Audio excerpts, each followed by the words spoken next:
Hello and Assalamu Alaikum. I'm Marwa Mohkam Sheikh. Welcome to Narmis. At the Alaska summit, Vladimir Putin demonstrated that he is in no rush to end the conflict in Ukraine without securing political and territorial concessions.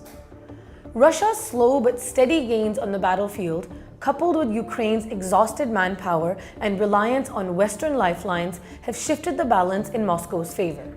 Unlike Trump, who thrives on the optics of deal-making and presenting himself as a global peacemaker, Putin's approach is deliberate.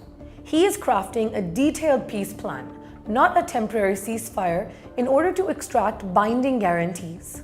Ukrainian neutrality, recognition of Crimea, lifting of sanctions, and institutionalized cultural rights for Russians within Ukraine. For Putin, accepting a ceasefire without these concessions would be tantamount to handing the West an opportunity to rearm Kiev and prolong the conflict on more dangerous terms. Donald Trump and European leaders see the same war through different lenses. Trump seeks to project statesmanship, shifting quickly between positions, from insisting on a ceasefire to endorsing Putin's framework, so long as he appears central to ending the war. His primary currency is optics, not strategic sequencing. Europe, however, remains deeply cautious. Leaders in Berlin, Paris, and Brussels stress that a ceasefire must precede negotiations.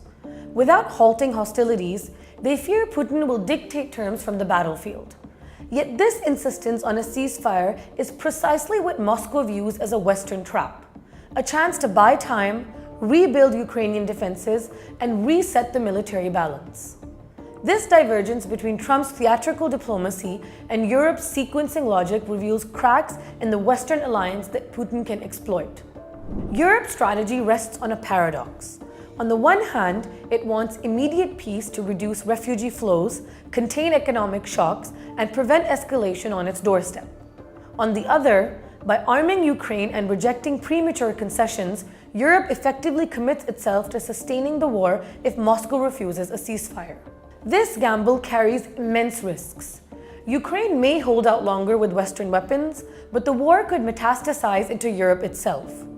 The Afghan war offers a cautionary precedent. Pakistan, once a rare base for anti-Soviet resistance, became hostage to extremism, militancy, and instability that spilled across its society for decades. Europe faces a similar threat: weapons proliferation, entrenched refugee crises, and radicalized movements could destabilize its political order. Prolonged conflict risks feeding precisely the forces Europe most fears. Nationalist and neo-Nazi movements, already simmering in parts of Eastern and Central Europe, thrive on insecurity, refugee flows, and disillusionment with political elites. Just as the Afghan jihad radicalized Pakistan's domestic sphere, the Ukraine war could radicalize Europe's. The consequences are far-reaching: weakened democratic institutions, heightened xenophobia, and the erosion of EU solidarity. Nationalism would not only threaten Europe internally, but also play into Russia's propaganda narrative of a decadent West collapsing under its contradictions. If Russia prevails, the strategic balance inside Europe will shift dramatically. Ukraine's collapse will force Europe's core powers to rearm at scale. Germany, with its economic weight and new defense spending commitments, would emerge as the anchor of European military capacity. For Britain, this prospect is troubling. Historically wary of German dominance on the continent, London could interpret a rearmed Germany as a latent rival, even within NATO. Ironically, a Russian victory may revive dormant geopolitical tensions inside the Western alliance, pitting German assertiveness against British caution. The EU could thus face not only external pressure from Moscow, but internal fractures driven by shifting power balances. Thus, the Ukraine war is not about NATO expansion, but Europe's internal balance of power.